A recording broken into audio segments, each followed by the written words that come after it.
കീമിൻ്റെ 2025 എഞ്ചിനീയറിങ്ങിൻ്റെ third അലോട്ട്മെൻറ്റും ആർക്കിടെക്ചറിൻ്റെ second അലോട്ട്മെൻറ്റും താൽക്കാലികമായിട്ട് publish ചെയ്തിട്ടുണ്ട് കേട്ടോ.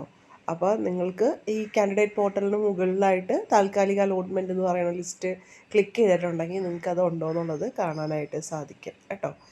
അതുപോലെ തന്നെ വേറൊരു കാര്യം എന്ന് വെച്ചാൽ നിങ്ങൾക്ക് ഈ ഒരു ഇതിലെന്തെങ്കിലും ചെക്ക് ചെയ്തിട്ട് കംപ്ലൈൻറ്റ് ഉണ്ടെങ്കിൽ മെയിൽ ചെയ്യാനായിട്ട് 12 മണി വരെ സമയമുള്ളൂ കേട്ടോ. പിന്നെ ഇനി നമുക്കിനി തേർഡ് അലോട്ട്മെൻറ്റ് വരുമ്പോൾ ഓൾറെഡി അഡ്മിഷൻ എടുത്ത കുട്ടികൾ ചെയ്യേണ്ടത് നിങ്ങൾ സെക്കൻഡ് അലോട്ട്മെൻറ്റ്, അതായത് സെക്കൻഡ് അലോട്ട്മെൻറ്റിൽ ഒരു കോളേജിൽ അഡ്മിഷൻ എടുത്തു, തേർഡ് അലോട്ട്മെൻറ്റിൽ വേറൊരു കോളേജിലേക്ക് കിട്ടിയിട്ടുണ്ടെങ്കിൽ നിങ്ങൾ പോയിട്ട് അലോട്ട്മെൻറ്റ് വന്നതിന് ശേഷം, അലോട്ട്മെൻറ്റ് ഉറപ്പിച്ചതിന് ശേഷം നിങ്ങൾ ആ കോളേജിൽ പോയി സെക്കൻഡ് അഡ്മിഷൻ എടുത്ത കോളേജിൽ പോയിട്ട് സർട്ടിഫിക്കറ്റ് വാങ്ങുക, ഫീസും തിരിച്ച് കിട്ടും എന്നുള്ളതാണ്. അപ്പോൾ നിങ്ങളൊരു റിക്വസ്റ്റ് എഴുതി കൊണ്ടുപോകുക, ഒരു വെള്ള പേപ്പറിൽ ജസ്റ്റ് നിങ്ങൾക്ക് ഇങ്ങനെ അലോട്ട്മെൻറ്റ് കിട്ടി, സോ എനിക്ക് ആ ഫീസും സർട്ടിഫിക്കറ്റും തിരികെ വേണം എന്നുള്ള ഒരു റിക്വസ്റ്റ് എഴുതിക്കൊണ്ട് പോവുക. ചില കോളേജിൽ ചിലപ്പോൾ റിക്വസ്റ്റ് ഫോമോ അങ്ങനെ എന്തെങ്കിലും ഉണ്ടാവും, അല്ലെങ്കിൽ നിങ്ങളൊരു വെള്ള പേപ്പറിൽ എഴുതിയിട്ട് പോവുക. ഓക്കെ, ഒരു വൈറ്റ് ഷീറ്റ് രണ്ടെണ്ണം എക്സ്ട്രാ കൂടുതൽ എടുത്തേക്കാം, ഇനി അവർ വേറെ സെപ്പറേറ്റ് വല്ല റിക്വസ്റ്റ് കൊടുക്കണം എന്ന് പറയുവാണെങ്കിൽ. പിന്നെ നിങ്ങൾക്ക് തേർഡ് ഫേസിലേക്ക് കിട്ടിയ അലോട്ട്മെൻറ്റ് മെമ്മോ ഇല്ലേ, അതിൻ്റെ ഒരു കോപ്പി നിങ്ങൾ കയ്യിലെടുത്തേക്കുക. കാരണം ചിലപ്പോൾ അവരത് ചോദിക്കും അവിടെ കൊടുക്കാനായിട്ട്. അപ്പോൾ സർട്ടിഫിക്കറ്റ് വാങ്ങാനായിട്ട് സ്റ്റുഡൻസ് തന്നെ ചെല്ലേണ്ടതായിട്ട് വരും. പാരൻസ് ഉണ്ടെങ്കിലെങ്കിലും ചിലപ്പോൾ കുഴപ്പമുണ്ടാവില്ല, പക്ഷേ സർട്ടിഫിക്കറ്റ് വാങ്ങാൻ സ്റ്റുഡൻസ് തന്നെ ചെല്ലേണ്ടതായിട്ട് വരും കേട്ടോ. എന്നാൽ മാത്രമാണ് സർട്ടിഫിക്കറ്റ് കിട്ടുള്ളൂ. പാരൻസ് ഉണ്ടെങ്കിൽ അല്ല, കൂടെ എന്തായാലും പാരൻസ് ഉള്ളത് നല്ലതാണ്. ഇനി അങ്ങനെ ക്വസ്റ്റ്യൻസ് വരാനുള്ളതുകൊണ്ട് പറഞ്ഞാണ്. പാരൻസ് സർട്ടിഫിക്കറ്റ് വാങ്ങാൻ കൂടെ വേണമെന്ന് ചോദിച്ചാൽ ഒരു മുതിർന്ന ആളുണ്ടാവുക എന്നുള്ളത് നല്ലതാണ്, പക്ഷേ കുട്ടികൾ എന്തായാലും സർട്ടിഫിക്കറ്റ് വാങ്ങാനായിട്ട് ചെല്ലേണ്ടതായിട്ട് വരും. ഓക്കെ, അപ്പോൾ ഈ ഒരു തേർഡ് ഫേസിൽ അലോട്ട്മെൻറ്റ് മെമ്മോ എടുക്കുക, എന്നിട്ട് അവിടെ നിന്ന് ഫീസും സർട്ടിഫിക്കറ്റും വാങ്ങിയിട്ട് എവിടെയാണോ കോളേജിൽ അഡ്മിഷൻ കിട്ടിയേക്കുന്നത് അവിടെ വന്ന് ജോയിൻ ചെയ്യുക കേട്ടോ. അപ്പോൾ നിങ്ങളുടെ അഡ്മിഷൻ സ്ലിപ്പിൽ അഡ്മിഷൻ ഫീസ് എന്ന് പറഞ്ഞൊരു ഫീസ് എടുത്തിട്ടുണ്ടാവും. ചിലപ്പോൾ അത് 250 ആയിരിക്കും, 500 ആയിരിക്കും, 1000 ആയിരിക്കും.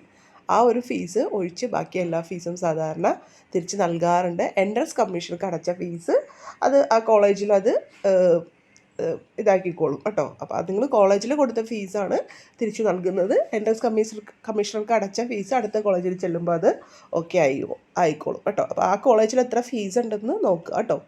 ഇപ്പോൾ ഗവൺമെൻറ്റിലൊക്കെ ആണെങ്കിലും നിങ്ങൾക്കറിയാലോ, പല കോളേജുകളിൽ പല ഫീസാണ്. അതുപോലെ തന്നെ ഡേറ്റ എൻട്രി നിങ്ങൾ ഓൾറെഡി ആ കോളേജിൽ ചെയ്തവരാണെങ്കിലും മേ ബി ഈ കോളേജിൽ ചെയ്യേണ്ടതായിട്ട് വരും. സോ ആ കാര്യങ്ങളും അതുപോലെ തന്നെ പുതിയ കോളേജിൻ്റെ ഫീസ് സ്ട്രക്ചറൊക്കെ നോക്കിയിട്ട് ആ ഒരു ഫീസായിട്ടും അതുപോലെ തന്നെ ആ കോളേജിൽ പറയുന്ന അഫിഡവിറ്റും കാര്യങ്ങളൊക്കെ ആയിട്ടും, അതായത് അഫിഡവിറ്റിൻ്റെയൊക്കെ ഫോമാറ്റ് ഒന്നായിരിക്കും, പക്ഷേ കോളേജുകളിൽ നമ്മൾ സെക്കൻഡ് അലോട്ട്മെൻറ്റ് എടുത്ത കോളേജിൽ കൊടുത്തു എന്ന് വിചാരിച്ചിട്ട് തേർഡ് അലോട്ട്മെൻറ്റിൽ കൊടുത്ത കോളേജിൽ വേണ്ടാന്ന് വിചാരിക്കരുത്. ആ കോളേജിലും വേണം അവരുടെ വെബ്സൈറ്റിൽ നിന്ന് അഫിഡവിറ്റിൻ്റെയൊക്കെ ഫോമാറ്റ് എടുത്തിട്ട് ഇതുപോലെ നിങ്ങൾ സെക്കൻഡ് അലോട്ട്മെൻറ്റിൽ എന്തൊക്കെ അഡ്മിഷൻ എടുക്കാൻ നേരത്തെ ചെയ്തു അതെല്ലാം തന്നെ ഈ തേർഡ് അലോട്ട്മെൻറ്റിൽ പുതിയൊരു കോളേജിലേക്ക് നിങ്ങൾ ജോയിൻ ചെയ്യുമ്പോൾ ചെയ്യണം എന്നുള്ളതാണ് പറയാനുള്ളത്. ഇനി ആദ്യമായിട്ട് ഒരു തേർഡ് അലോട്ട്മെൻറ്റിലാണ് ഒരു അലോട്ട്മെൻറ്റ് കിട്ടിയേക്കണമെന്നുണ്ടെങ്കിൽ അതിന് എൻട്രൻസ് കമ്മീഷർക്ക് അടക്കാനുള്ള ഫീസ് അടച്ചിട്ട് അലോട്ട്മെൻറ്റ് മെമ്മോ എടുക്കുക. അതുപോലെ തന്നെ ബാക്കി ഫീസും കാര്യങ്ങളും സർട്ടിഫിക്കറ്റും ഒക്കെ ആയിട്ട് കോളേജിൽ പോയി ജോയിൻ ചെയ്യുക.